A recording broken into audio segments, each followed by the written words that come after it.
recommend for you to do when you're coming to Japan is to buy a Japan Rail Pass.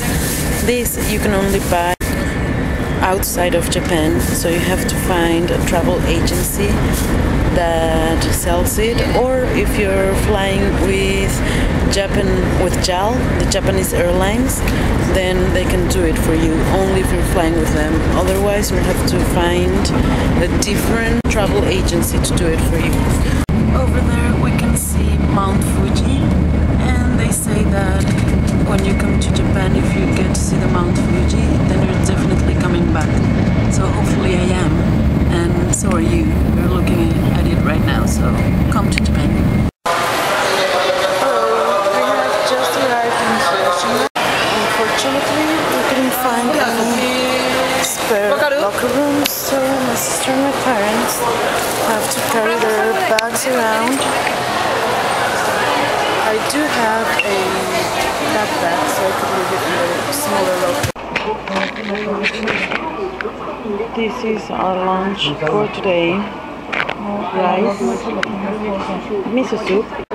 It has some seaweed, tofu, and here it is white, but depending on the region of Japan, this could be a bit darker or a bit lighter. This here, I'm not really sure what they are, but it's some kind of a root as well, vegetable or something. Pickled vegetables, some cabbage with onion, and beef and some kind of teriyaki sauce.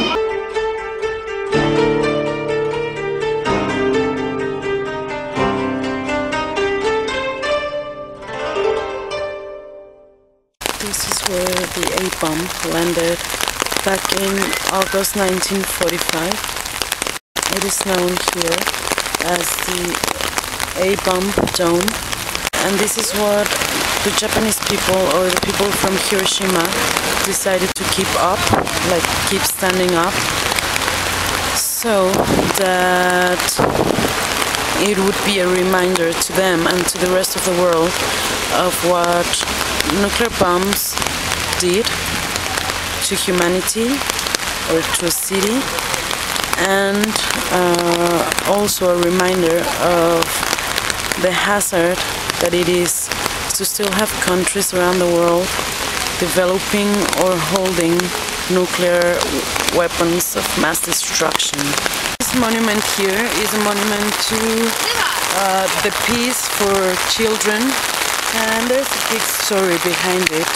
There was this girl who was a survivor of the atomic bomb, but she got leukemia caused by the nuclear stuff that was going on. So before she died, she decided that she would create 1,000 paper cranes of origami, which in Japanese culture means health, success, and longevity.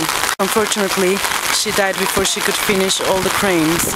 So all of her schoolmates decided to finish this project for her, and it became an international movement where people would make origami paper cranes and send them to Hiroshima. And in the end, this monument was built to remember how people, or how kids, suffer during wars. It's like a war child memorial. But this is another monument for peace, and if we zoom in a little, well, in the background you can see the A-bomb dome that we already visited, but you can see a little bit of fire there.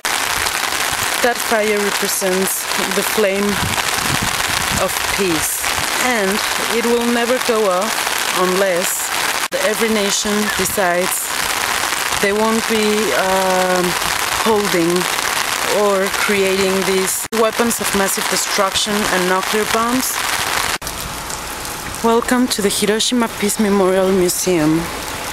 Here we will see a lot about the history before and after the atomic bomb.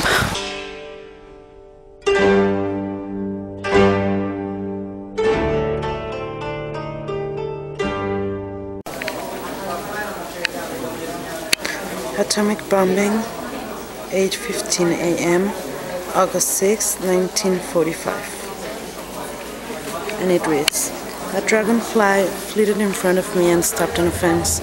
I stood up, took my cap in my hands, and was about to catch the dragonfly when..."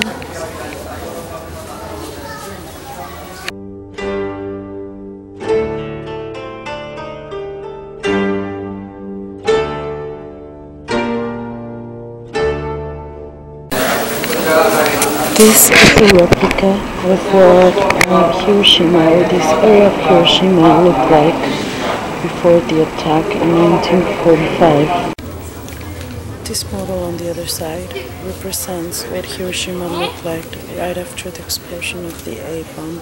That little structure there, that's the A-bomb dome we saw earlier in the street.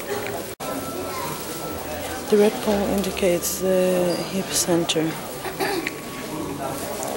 They actually were aiming for that T-shaped bridge, but it hit here. It actually was dropped from the skies and it exploded. There, that's what that red pole represents, and that's 600 meters above Hiroshima. That flag indicates where the museum is situated these days. That's where I'm standing right now.